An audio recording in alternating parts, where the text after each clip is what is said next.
दोस्तों, आज की हमारी कहानी है खुशी और शिवम के नाम। मैं झुंझलाया हुआ अपने घर में दाखिल हुआ।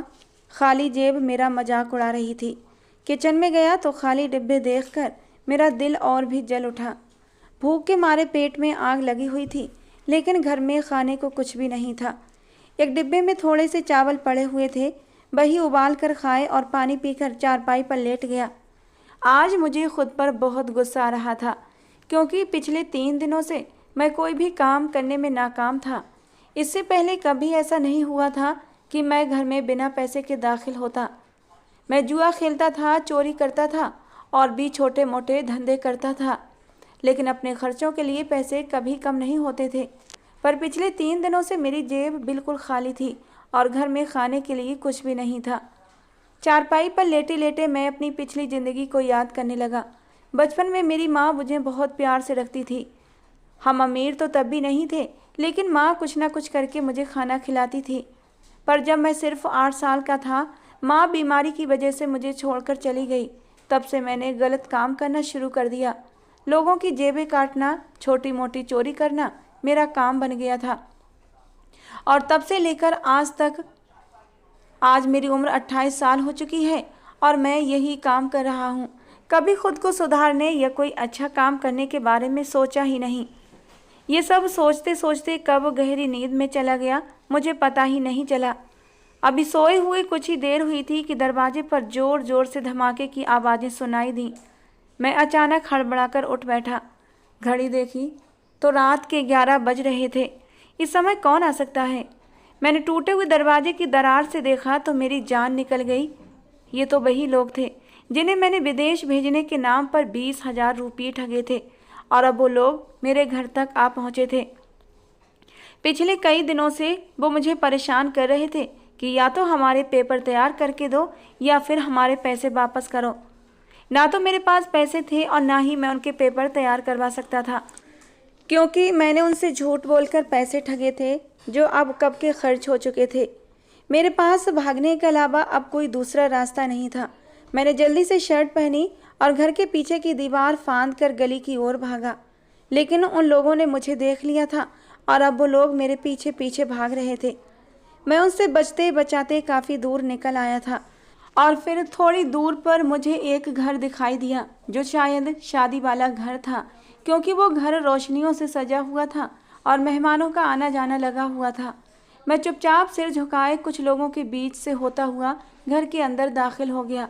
घर काफ़ी बड़ा था और शायद शादी का कार्यक्रम घर के अंदर ही किया गया था।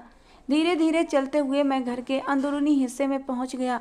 वे लोग शायद बहुत पीछे छूट गए थे, क्योंकि घर में दाखिल होने से पहले मैंने देखा था कि वो लोग अब मेरा पीछा नहीं कर रहे थे। घर बड़ा तो था, लेकिन ऐसा नहीं लग रहा था कि ये लोग बहुत अमीर होंगे। मिडिल क्लास के लोग लग रहे थे। मैं इधर उधर घूमता हुआ एक कमरे के पास से गुजरा तो मुझे किसी के रोने की आवाज़ सुनाई दी। मैंने कान लगाकर सुनने की कोशिश की तो ये किसी लड़की के रोने की आवाज़ थी। मैं हल्के से दरवाजे को खोलकर अंदर झांक कर देखा तो मैंने देखा कि एक दुल्हन बनी लड़की ज़मीन पर बैठी हुई थी। वो सिर घुटनों में दिए हुए, हाथों से चेहरा ढककर सिसक सिसक कर रो रही थी। बेध्यानी में मैंने पूरा दरवाज़ा खोल दिया और धीरे धीरे अंदर बढ़ने लगा। मेरे कदमों की आहट सुनकर उस लड़की ने अपना सिर उठाया। उसके चेहरे पर घूंघट था। वो एकदम से उठकर खड़ी हुई और दौड़कर मेरे करीब आई। रोते हुए उसने मेरे हाथ थाम लिए और कहने लगी, प्लीज़ आयुष, मुझे स्वीकार कर लो। मुझे इस तरह छोड़कर मत जाओ। मुझे यूँ मत ठुकराओ। मेरी माँ मर जाएगी। आयुष, मेरी क्या गलती है? अगर आज की रात तुम मुझे छोड़कर चले गए तो मेरी माँ ये सदमा बर्दाश्त नहीं कर पाएगी। तुम्हें मुझसे नफरत है ना? तुम्हें मेरे चेहरे से घिन आती है? ठीक है, मैं वादा करती हूँ आयुष कि कभी तुम्हारे सामने अपना घूंघट नहीं हटाऊंगी। बस मुझे अपना लो, मुझे छोड़कर मत जाओ। तुम्हें पता है ना, मेरी माँ कैंसर से जूझ रही है और अब कुछ ही समय की मेहमान है। आयुष, जब तक मेरी माँ जिंदा है इस रिश्ते को निभा लो। मैं वादा करती हूँ तुम्हें कभी शिकायत का मौका नहीं दूंगी। जैसा कहोगे वैसा ही करूँगी। तुम्हारे घर की नौकरानी बनकर रह लूँगी। लेकिन अगर आज मुझे छोड़कर चले गए तो मेरी माँ जीते जी मर जाएगी। तुम्हारे घर वाले भी मुझे निकालने में 1 मिनट की देर नहीं करेंगे। उसके आंसू मेरे हाथों पर लगातार गिर रहे थे।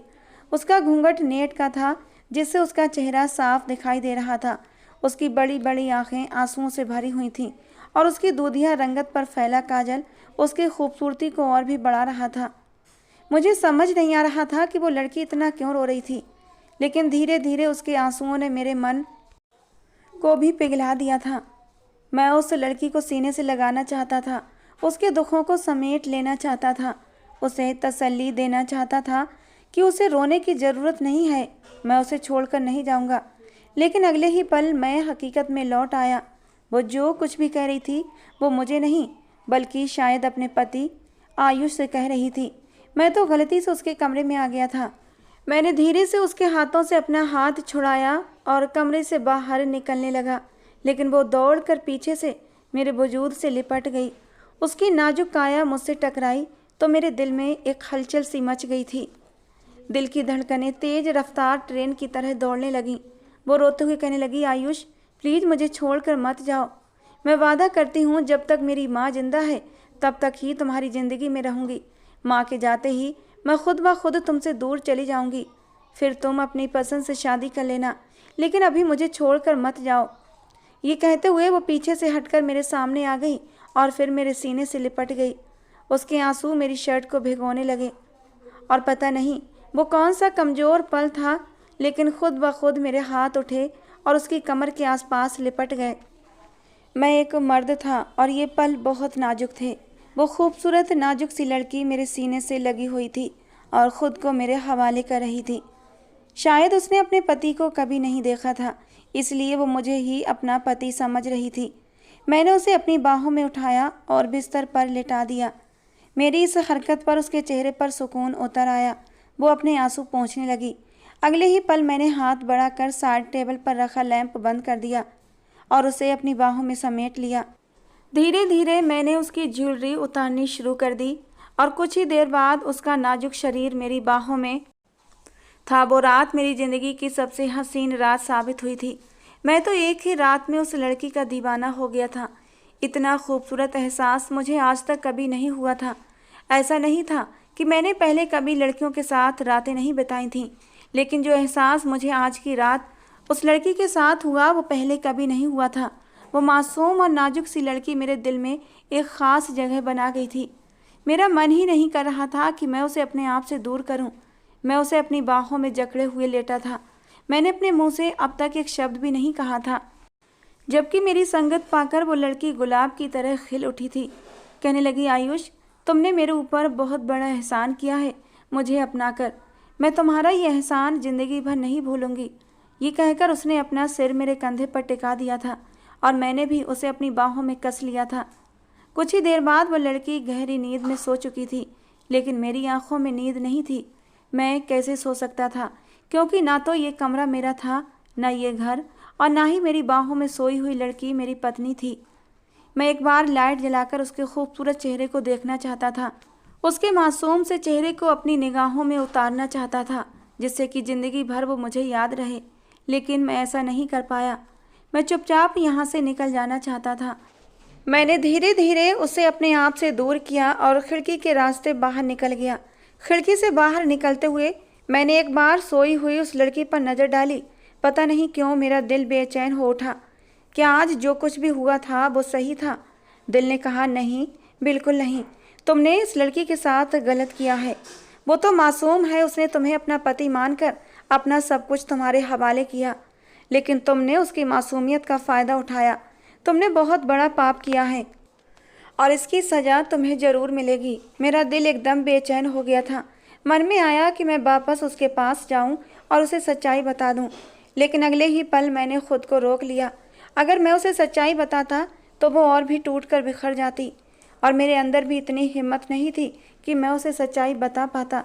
मैं जल्दी ही वहाँ से निकलने का फ़ैसला किया और चुपचाप वहाँ से चला गया। लेकिन घर आने के बाद भी मैं बेचैन ही रहा। बार बार उस लड़की का ख्याल मुझे परेशान कर रहा था। उसकी आंखों के आंसू मेरे दिल का चैन चुरा रहे थे। उसके लहजे की बेबसी मुझे अंदर से सुकून नहीं लेने दे रही थी। शायद वो लड़की बहुत मजबूर थी, इसलिए अपने पति को अपने पास रोकना चाहती थी, और मैंने उसके जज्बातों के साथ कितना बड़ा खिलवाड़ किया था। उसने कितने विश्वास के साथ अपना आप मुझे सौंप दिया था और मैंने उसके साथ एक नाजायज़ रिश्ता बनाया था। जब ये बात उसे पता चलेगी तो उसका क्या हाल होगा। उसके पति को अगर ये बात मालूम हुई तो क्या वो उसे अपना पाएगा। वो तो वैसे भी उसे छोड़कर चला गया था और मैंने उसकी राह में और भी कांटे बिछा दिए थे। अब मुझे अपने किए पर शर्मिंदगी महसूस होने लगी थी। जो कुछ मैंने किया वो नहीं करना चाहिए था। जैसे तैसे मुझे सुबह के 6 बजे के आसपास नींद आई थी और मैं गहरी नींद में सो गया था। अभी सोए हुए मुझे थोड़ी ही देर हुई थी कि मेरे सपने में मेरी माँ का रोता हुआ चेहरा आया। वो मुझसे कह रही थी, अब तक तू छोटे मोटे जुर्म करता था, लेकिन आज तूने एक मासूम लड़की की ज़िंदगी बर्बाद की है। मैं तुझे कभी माफ़ नहीं करूँगी शिवम। इसके बाद वही रोती हुई लड़की मेरे सपने में आई जो कह रही थी, तुम बहुत बुरे हो, तुमने मुझे बर्बाद कर दिया। मैं तो वैसे ही दुखों से घिरी हुई लड़की थी और तुमने मुझे और भी दुखों में धकेल दिया। अचानक वो लड़की पीछे हटने लगी। उसके पीछे एक गहरी खाई थी। मैं उसे पकड़कर रोकना चाहता था, लेकिन इससे पहले ही वो लड़की गहरी खाई में गिर गई। अचानक मेरी चीख निकल गई और मैं हड़बड़ाकर उठ बैठा। मेरा पूरा शरीर पसीने से भीगा हुआ था। मैंने अपना सिर अपने हाथों में दे दिया। मुझे ऐसा महसूस हुआ कि मैंने बहुत गलत किया है। थोड़ी देर बाद मेरे दरवाजे पर दस्तक हुई। मैंने जाकर देखा तो मेरा सबसे जिगरी यार खड़ा था। उसे देखकर मुझे थोड़ा सुकून मिला और मैंने दरवाज़ा खोलकर उसे अंदर बुलाया। मैं इतना ज़्यादा बेचैन था कि उसने मेरी बेचैनी भांप ली थी। उसके पूछने पर मैंने अपने दिल का हाल उसे बता दिया। मेरी बात सुनकर वो ज़ोर से हंस पड़ा और कहने लगा, शिवम, तू तो ऐसा नहीं था। आज तक न जाने कितनी लड़कियों के साथ समय गुजारा है, फिर आज इतना परेशान क्यों है? अरे इसमें तेरी कोई गलती नहीं है। उसने तो खुद अपना आप तुझे सौंपा था। तू तो मर्द था, बहक गया। इसमें तेरी क्या गलती थी? मेरे दोस्त ने अपने तरीके से मुझे समझाने की कोशिश की, लेकिन मैं मान नहीं रहा था। हम दोनों बाहर चले गए। उसने मुझे खाना खिलाया और अपनी बातों में उलझाए रखा। धीरे धीरे पूरा दिन निकल गया, लेकिन उस लड़की का ख्याल मेरे दिलो दिमाग से नहीं निकला। उसकी संगत का असर था या शायद मैं उससे प्यार कर बैठा था कि धीरे धीरे मैंने सारे बुरे काम छोड़ दिए थे। चोरी चकारी जेब कतरी सब बंद कर दिया था। मैंने एक मेडिकल स्टोर पर जाकर सेल्स बॉय का काम करना शुरू कर दिया। मैंने खुद को काफ़ी हद तक संभाल लिया था, लेकिन वो लड़की अब भी दिल के किसी कोने में बसी हुई थी। उस रात को याद करके मुझे थोड़ी शर्मिंदगी भी होती थी, लेकिन उसकी संगत को महसूस करके दिल में एक अजीब सी गुदगुदी भी होती थी। दिल करता था वो लड़की हमेशा हमेशा के लिए मेरी हो जाए। धीरे धीरे 3 महीने बीत गए थे। एक दिन मेरा दिल बेचैन हो गया और मैंने सोचा एक बार तो पता करना चाहिए कि उस लड़की का क्या हाल है, क्या वो अपने घर में खुश है या नहीं। लेकिन मैं कैसे पता करता? उसके घर दोबारा जाना नहीं चाहता था। रोज़ हिम्मत करता था, लेकिन फिर हिम्मत जवाब दे जाती। शायद किस्मत ने मेरा साथ दिया कि एक दिन वो लड़की मुझे टकरा गई। उस दिन मैं मेडिकल स्टोर पर बैठा जल्दी जल्दी ग्राहकों को निपटा रहा था। मेरा मालिक लंच के लिए अपने घर गया हुआ था कि तभी एक प्यारी सी आवाज़ पर मैं चौंक गया। ये वही आवाज़ थी जो मेरे दिल को हमेशा बेचैन करती थी। मैंने गर्दन घुमाई तो देखा एक लड़की अपने चेहरे पर आधे स्कार्फ को डाले हुए खड़ी थी। उसकी वही बड़ी बड़ी आँखें जिन्होंने मेरा चैन चुराया हुआ था उस स्कार्फ के अंदर से नज़र आ रही थीं। बाकी चेहरा स्कार्फ में छुपा हुआ था। उसने जिस दवा की पर्ची मेरी तरफ बढ़ाई थी उसे देखकर मेरे होश उड़ गए। मैंने हैरानी से उसकी ओर देखा तो वो मुझसे नज़रें चुरा गईं। उसने मुझे पहचाना नहीं था क्योंकि मैं मास्क पहने हुए था। मैं मेडिकल स्टोर पर हमेशा मास्क पहनता था क्योंकि हमारा स्टोर अस्पताल के बेहद पास था और मेरे मालिक ने हमेशा मास्क पहनने का हुक्म दिया था। पर्ची पर प्रेगनेंसी गिराने की दवा लिखी हुई थी, यानी वो लड़की प्रेग्नेंट थी और अपनी प्रेगनेंसी गिराना चाहती थी। ये सोच कर ही मेरा दिल बैठने लगा था। मैं किसी भी कीमत पर ऐसा होने देना नहीं चाहता था। मैंने पर्ची वापस करते हुए कहा, ये दवा 2 दिन बाद मिलेगी। हालांकि दवा स्टोर पर मौजूद थी, पर मैंने उसे जानबूझकर नहीं दी। मैं उसे ये गलत कदम उठाने से रोकना चाहता था। वो मेरा धन्यवाद कहकर चली गई और मैंने उसका पीछा किया। उसने एक ऑटो पकड़ा और 15 मिनट की दूरी पर एक पुराने मोहल्ले में पहुंची। मैंने उसके घर का पता नोट कर लिया और अगले ही दिन मैं उसके घर पहुंच गया। पूरे घर में इधर उधर नज़र दौड़ाई तो पूरे घर में एक उदासी छाई हुई थी। घर के हालात से साफ अंदाज़ा लगाया जा सकता था कि ये लोग बहुत ही गरीबी में अपनी ज़िंदगी बसर कर रहे थे। वो औरत मुझे कुर्सी पर बिठाकर शायद पानी लेने चली गई थी। इतने में मैंने घर को अच्छी तरह से देख लिया था। शायद वो लड़की घर पर नहीं थी, और अगर थी भी तो शायद अपने कमरे में थी। थोड़ी देर बाद वो औरत पानी का जग लेकर आई और मुझे पानी देते हुए सवालिया नज़रों से देखने लगी। मैंने बहुत हिम्मत करके उसे अपने आने का मकसद बताया। मैंने कहा, आंटी, मैं आपकी बेटी से शादी करना चाहता हूँ। मैं अपना रिश्ता खुद लेकर आया हूँ, क्योंकि मेरे घर में मेरी माँ या बहन नहीं है। मेरा कोई दूसरा रिश्तेदार भी नहीं है जिसे मैं आपके पास भेजता। मैंने आपकी बेटी को देखा और वो मुझे पसंद आई, इसलिए मैं अपना रिश्ता लेकर यहाँ आया हूँ। मैंने नजरें किए, अपने आने का मकसद बता दिया, और वो औरत आंखें फाड़े मुझे देख रही थी। फिर उसने जो कहा वो सुनकर मैं हैरान रह गया, क्योंकि वो औरत कहने लगी, ऐसा नहीं हो सकता। खुशी तुमसे शादी के लिए बिल्कुल भी राजी नहीं होगी। मुझे पहली बार उस लड़की का नाम मालूम हुआ था, खुशी। वो औरत आगे कहने लगी, तुमसे पहले भी उसके कई रिश्ते आ चुके हैं। कुछ लोग तो उसके मुंह पर ही उसकी बेइज्जती करके चले जाते हैं, और कुछ रिश्तों के लिए खुशी खुद ही इनकार कर देती है। अब तो जितने भी रिश्ते आए हैं उनमें से तुम पहले हो जो देखने में अच्छे खासे हो, जवान हो और चारों हाथ पैरों से सही सलामत हो। वरना आज तक जो भी रिश्ते आते हैं वो या तो बड़ी उम्र के मर्दों के होते हैं, या फिर ऐसे मर्दों के जो पहले से शादीशुदा होते हैं और 4-4 बच्चों के बाप होते हैं। फिर भी वो मेरी खुशी को ठुकरा कर चले जाते हैं। मेरी खुशी बहुत मासूम है, लेकिन भगवान ने उसकी किस्मत में बहुत दुख लिख दिए हैं। मैं अपनी जगह पहलू बदल कर रह गया था कि आखिर उसके साथ ऐसा क्या हुआ था। मैं जानना चाहता था, क्या उसकी शादी हुई थी?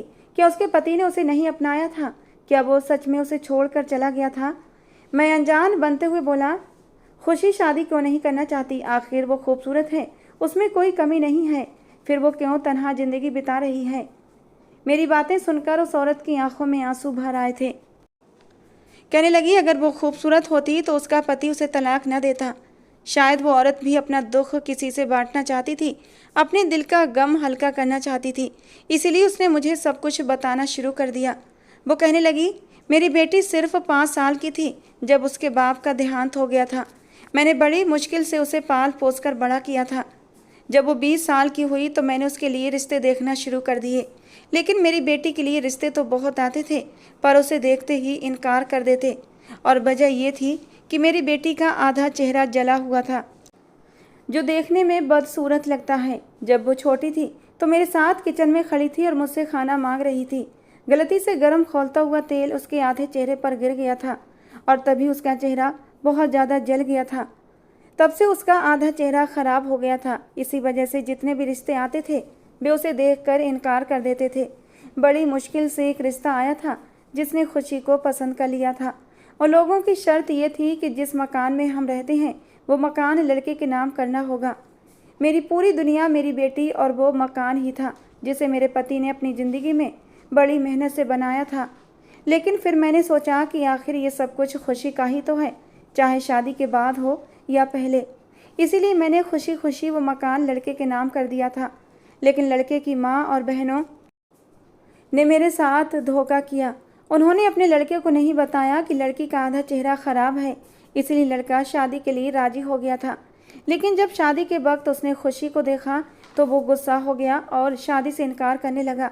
उसकी माँ ने किसी तरह उसे शादी के लिए मना लिया, लेकिन शादी होते ही उसने खुशी को वहीं मंडप में छोड़ा और ये कहते हुए चला गया कि मैं इस लड़की के साथ नहीं रह सकता। मैं अपनी खुशी को उसके ससुराल विदा कर देना चाहती थी। उसके बाद भले ही मुझे मौत आ जाती, मुझे कोई गम नहीं होता। वैसे भी मेरे पास ज़्यादा समय नहीं था। मुझे कैंसर की बीमारी है और डॉक्टरों ने कहा है कि मेरे पास सिर्फ 6 महीने का वक्त है। इसलिए मैं खुशी की शादी करके अपने फ़र्ज से आज़ाद होना चाहती थी। लेकिन जब वो लड़का खुशी को मंडप में छोड़कर चला गया तो मैं सदमे में बेहोश हो गई। मेरी हालत देखकर खुशी के ससुराल वाले उसे विदा कराकर अपने घर ले गए थे। मैंने भगवान से प्रार्थना की थी कि वो लड़का मेरी खुशी को अपना ले और उसका घर बस जाए। अगले ही दिन सुबह सुबह मैं अपनी बेटी से मिलने उसके घर गई थी तो खुशी ने मुझे बताया, मम्मी, परेशान होने की ज़रूरत नहीं है, आयुष ने मुझे स्वीकार कर लिया है। रात वो मेरे साथ था और बहुत खुश था। मैं खुशी की बातें सुनकर खुशी खुशी वापस लौट आई थी, लेकिन दोपहर होते होते उन लोगों ने मेरी बेटी को घर से धक्के मार कर निकाल दिया, ये कहते हुए कि तेरी वजह से हमारा बेटा हमें छोड़कर विदेश चला गया है। वो मंडप में ही छोड़कर चला गया था और फिर कभी घर वापस नहीं आया। शायद मेरी बेटी ने मुझसे झूठ बोला था कि रात को उसका पति उसके साथ था। उन लोगों ने हमारे घर पर भी कब्जा कर लिया और हमें घर से निकाल दिया। हम इस किराए के मकान में रहने लगे। मेरी बेटी उस दिन बहुत रोई थी और टूट कर बिखर गई थी। मुझसे उसका दुख देखा नहीं जाता था, इसलिए मैं उसकी शादी कराना चाहती थी, लेकिन वो शादी नहीं करना चाहती। खुशी का दुख महसूस करके मैं भी दुखी हो गया था। मैंने उसके साथ जो कुछ किया था वो बहुत गलत था, लेकिन अब मैंने उसकी खुशियों की भरपाई करने का फैसला कर लिया था। मैंने कहा, मैं खुशी से शादी करने के लिए तैयार हूँ। आप खुशी को मुझसे शादी करने के लिए राज़ी कर लें। मैं वादा करता हूँ आपकी बेटी को हमेशा खुश रखूँगा। शायद खुशी ने अपनी माँ को अपने प्रेग्नेंट होने की बात नहीं बताई थी। जैसा मैं सोच रहा था वैसा ही था। वो बच्चा मेरा था जिसे खुशी गिराना चाहती थी, और मैं ऐसा हरगिज होने देना नहीं चाहता था। मैं उसे अपनाना चाहता था और अपने बच्चे को अपना नाम देना चाहता था। मेरी बात सुनकर उसकी माँ बहुत खुश हो गई। उन्होंने मेरा नंबर लिया और कहा कि वो मुझे अगले दिन तक जवाब देंगी। अगले दिन दोपहर को मेरी फ़ोन की घंटी बजी तो खुशी की माँ ने कहा कि खुशी रिश्ते के लिए मान गई है, लेकिन वो तुमसे एक बार बात करना चाहती है, उसके बाद ही शादी के लिए हाँ कहेगी। मेरा दिल धड़कने लगा। मैं उससे बात करने के लिए तैयार हो गया। खुशी की माँ ने उसे फ़ोन दिया और उसकी प्यारी सी आवाज़ जब मेरे कानों में पड़ी तो मेरा दिल धड़क उठा था। उसने कहा, मैं आपसे शादी करने के लिए तैयार हूँ, लेकिन मैं आपको एक सच्चाई बताना चाहती हूँ। अगर उस सच्चाई के बाद भी आप मुझसे शादी करना चाहते हैं तो मुझे कोई ऐतराज़ नहीं होगा। शायद वो अपने कमरे में चली गई थी, क्योंकि उसने कुछ देर रुककर फिर से बोलना शुरू कर दिया। 2 मिनट बाद उसने कहा, देखिए, मेरी एक सच्चाई मेरी माँ ने आपको बता दी है कि मेरा आधा चेहरा जला हुआ है, लेकिन दूसरी सच्चाई ये है कि मैं 3 महीने की प्रेग्नेंट हूँ और मेरे पेट में पलने वाला बच्चा मेरे पति का नहीं बल्कि एक नाजायज़ बच्चा है। शादी की पहली रात मेरे साथ किसी ने ज़बरदस्ती की थी और उसी का अंश मेरे पेट में है। मैं इस बच्चे से नफ़रत करती हूँ और इसे गिरा देना चाहती हूँ, लेकिन मेरी माँ ने मुझे अपनी धमकी देकर शादी के लिए राज़ी किया है। अगर आप मुझे इस बच्चे के साथ अपनाना चाहते हैं तो मैं शादी के लिए राज़ी हूँ। और मैंने बिना सोचे समझे कहा, खुशी, मुझे तुम्हारे बच्चे से कोई परेशानी नहीं है। मैं तुमसे प्यार करता हूँ और इस बच्चे को भी अपना नाम देना चाहता हूँ। मेरी बात सुनकर वो हैरान हो गई और कहते हुए फ़ोन काट दिया। ठीक है, फिर मुझे इस शादी से कोई आपत्ति नहीं है। खुशी शादी के लिए राज़ी हो गई थी और मुझे ये सोचकर अंदर से बहुत सुकून मिल रहा था, लेकिन साथ ही मुझे डर भी लग रहा था कि जब खुशी मुझे देखेगी और पहचान लेगी तो उसका क्या रिएक्शन होगा। खैर 8 दिन बाद बहुत ही सादगी से मेरी शादी खुशी के साथ हो गई। शादी के वक्त भी खुशी घूंघट में थी। जब मैं उसे विदा कराकर घर लाया तब भी वो घूंघट में ही थी। मैंने उसे लाकर अपने कमरे में बिठा दिया था। मेरे घर पर उसका स्वागत करने वाला कोई नहीं था, इसलिए शादी में कोई ज़्यादा रस्में नहीं हुई थी। विदाई के वक्त रात के 11 बज चुके थे। मेरी तरफ से सिर्फ मेरे कुछ ही दोस्त शादी में शामिल हुए थे और विदाई के वक्त भी वही दोस्त मेरे साथ थे। खुशी को कमरे में बिठाकर मैं अपने दोस्तों के पास आ गया था। वे मुझे छेड़ रहे थे, हंसी मजाक कर रहे थे, लेकिन मैं आने वाले वक्त के बारे में सोचकर परेशान था। पता नहीं मुझे देखकर खुशी का क्या रिएक्शन होगा। मैंने दिल में तय कर लिया था, मैं खुशी से माफ़ी मांग लूँगा और उसे इतना प्यार दूंगा कि वो मेरी हर गलती को भुला देगी। हम दोनों मिलकर अपने बच्चे को इतना प्यार देंगे कि उसे कभी किसी चीज़ की कमी महसूस नहीं होगी। मैं दिन रात मेहनत करूँगा, अपनी खुशी को दुनिया की सारी खुशियाँ दूंगा। मेरे दोस्त मेरी जान छोड़ने को तैयार नहीं थे। कहने लगे, यार तू तो बड़ा बेचैन है भाभी से मिलने के लिए। अब तो वो तेरी हो चुकी है, थोड़ी देर हमारे साथ भी वक्त बिता ले। वो मुझे छोड़ ही नहीं रहे थे। बड़ी मुश्किल से मैंने उनसे पीछा छुड़ाया और अपने कमरे में आया। खुशी बेड पर सिमटी हुई बैठी थी। मेरे दिल में नए एहसास जन्म ले रहे थे। मुझे वो पल याद आने लगे जो मैंने खुशी के साथ बिताए थे।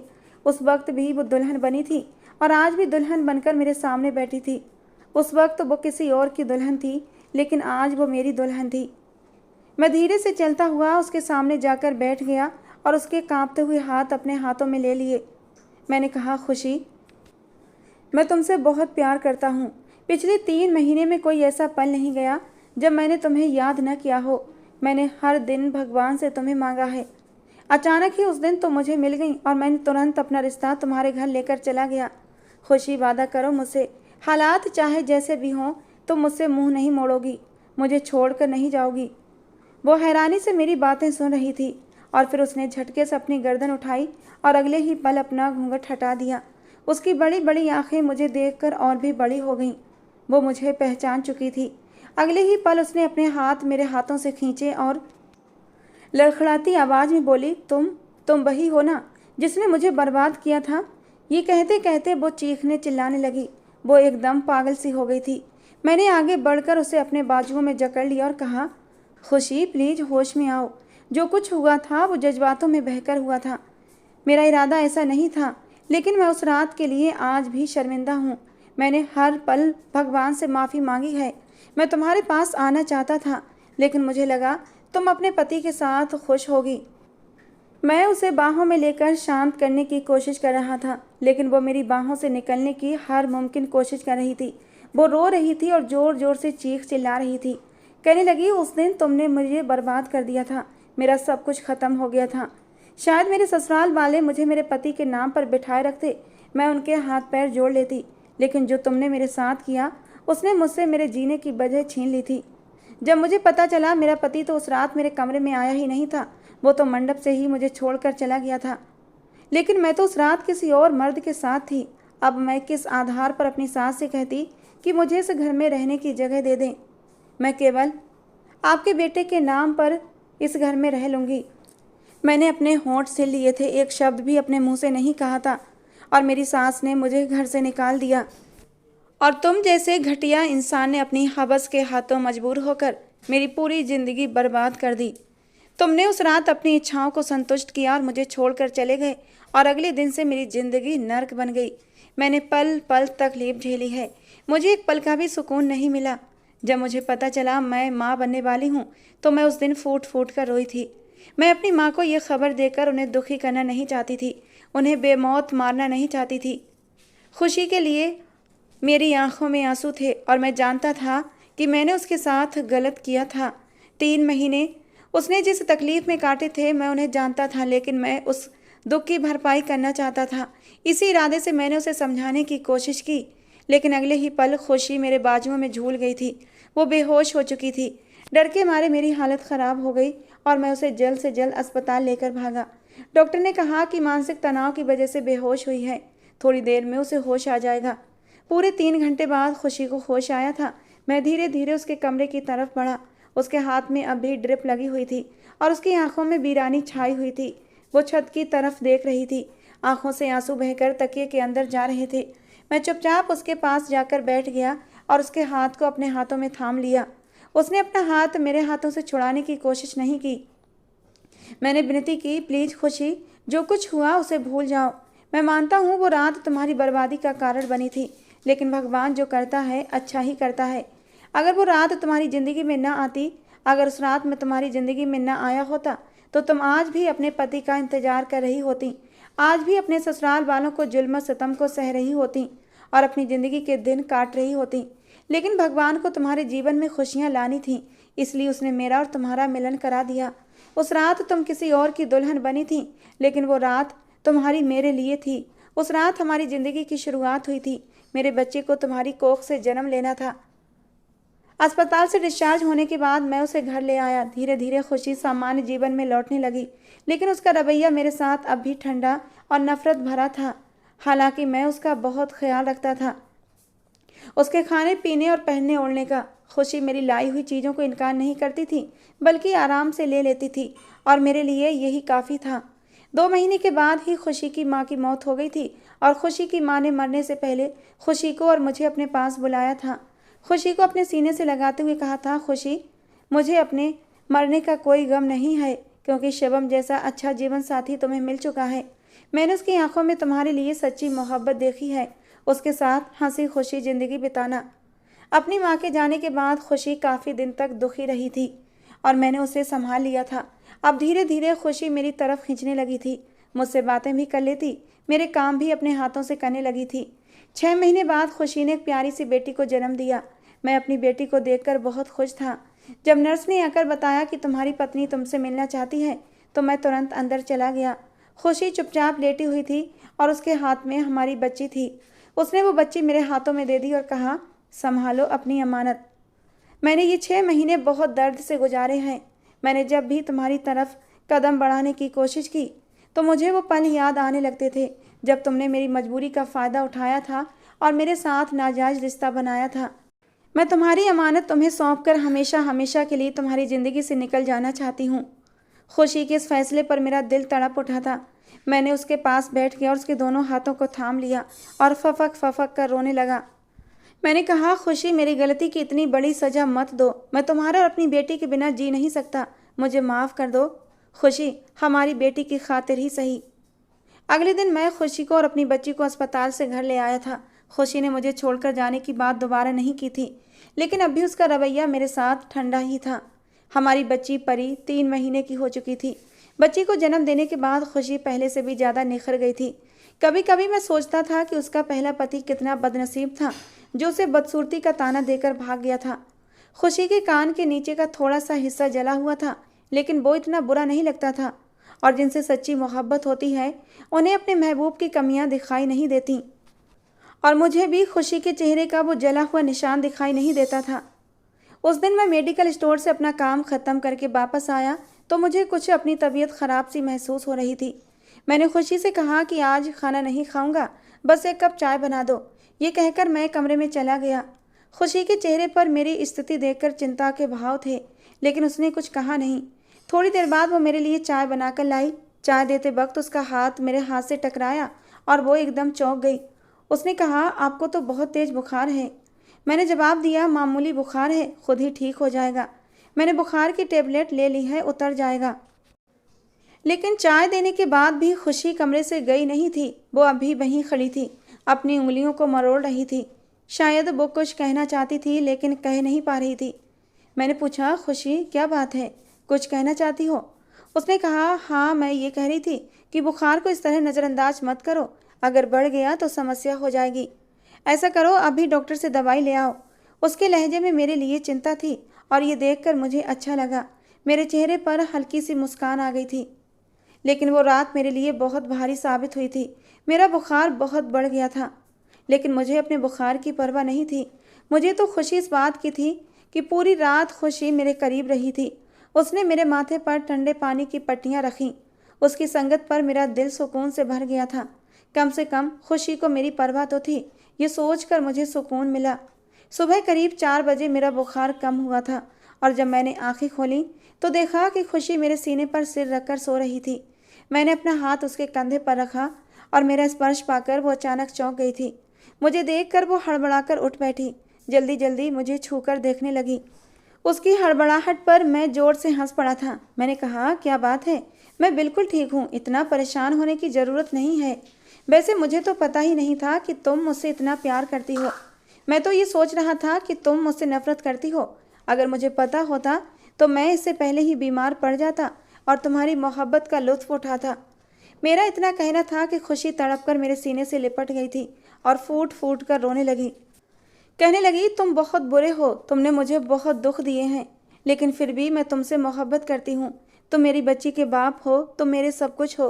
तुम्हारे अलावा इस दुनिया में मेरा कोई नहीं है। मैंने खुशी को अपने सीने से लगा लिया था और उसे चूम कर एहसास दिलाया कि वो सिर्फ मेरी है और मैं उसका हूँ। मैं उसे छोड़कर कहीं नहीं जाने वाला।